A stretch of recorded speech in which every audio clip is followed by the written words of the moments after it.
என் உயிரினும் மேலான அன்பு உடன்பிறப்புகள்.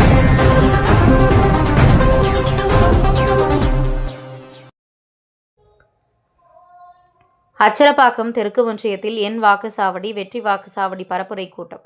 பாக முகவர்கள் நிலைக்குழு உறுப்பினர்களுக்கு பல்வேறு ஆலோசனைகளை வழங்கிய சட்டமன்ற உறுப்பினர். செங்கல்பட்டு மாவட்டம் அச்சரப்பாக்கம் தெற்கு ஒன்றியம் தொழுப்பேடு கொங்கரைமாம்பட்டு புறங்கால் ஆகிய ஊராட்சியில் என் வாக்குச்சாவடி பரப்புரை கூட்டம் மற்றும் பாக முகவர்கள் நிலைக்குழு உறுப்பினர்கள் ஆலோசனை கூட்டம். மாவட்ட ஆதிதிராவிட நலக்குழு துணை அமைப்பாளர் சிவகுமார், ஊராட்சி மன்ற தலைவர்கள் விஜயன், வெண்ணிலா ஜோதி ஆகியோர் ஏற்பாட்டில் நடைபெற்றது. கூட்டத்தில் சிறப்பு விருந்தினராக காஞ்சி தெற்கு மாவட்ட செயலாளர் சுந்தர் எம்எல்ஏ, ஒன்றிய கழக செயலாளர் கண்ணன் ஆகியோர் கலந்து கொண்டு 2026 சட்டமன்ற தேர்தலில் பாக முகவர்கள் நிலைக்குழு உறுப்பினர்கள் மேற்கொள்ள வேண்டிய பணிகள், வாக்காளர்களை அணுகும் முறைகள், வாக்குகள் சேகரிக்கும் முறைகள், குறைந்த வாக்குகள் பெற்ற இடங்களில் அதிக வாக்குகள் பெற மேற்கொள்ள வேண்டியவை, அதிக வாக்குகள் பெற்ற இடங்களில் இன்னும் அதிகமாக வாக்குகள் பெறுவது குறித்து பல்வேறு ஆலோசனைகளை வழங்கினர். இந்நிகழ்வில் திமுக நிர்வாகிகள், உள்ளாட்சி பிரதிநிதிகள் பலர் கலந்து கொண்டனர். 478 போற அதிகாரம் இருக்குது. எல்லாம் நல்லா நம்ம ஆளுங்க தானே பழக்கம். இங்கயா எந்த இடம்? டிஎம்கே அதிகமா வரும். சரி, தமிழ்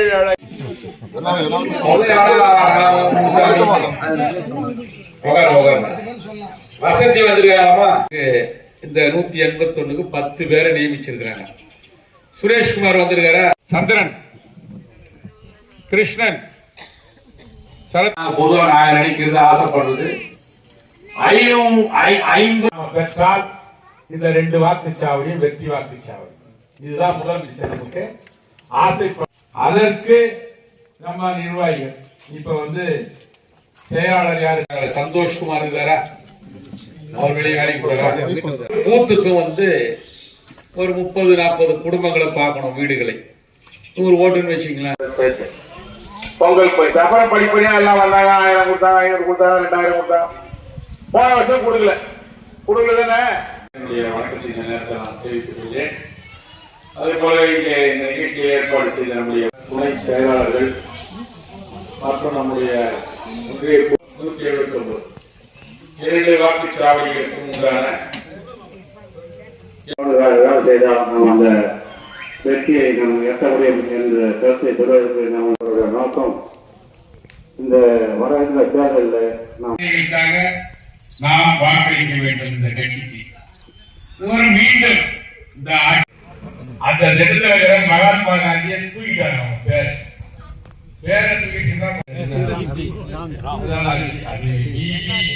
பொங்கல் பிறக்கும் போதே பொங்கல் ஸ்பீடா பிறந்தா ஜனவரி 31 நாள் காணாம. அதனால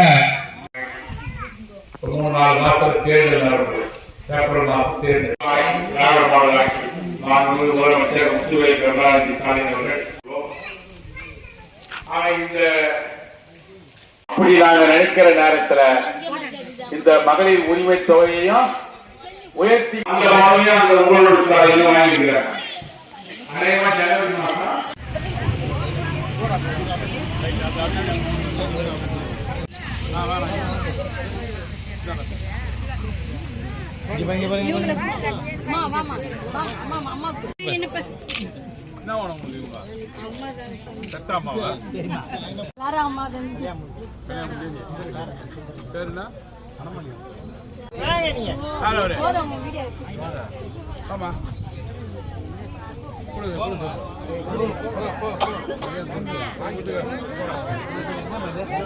என் உயிரினும் மேலான அன்பு உடன்பிறப்புகள்.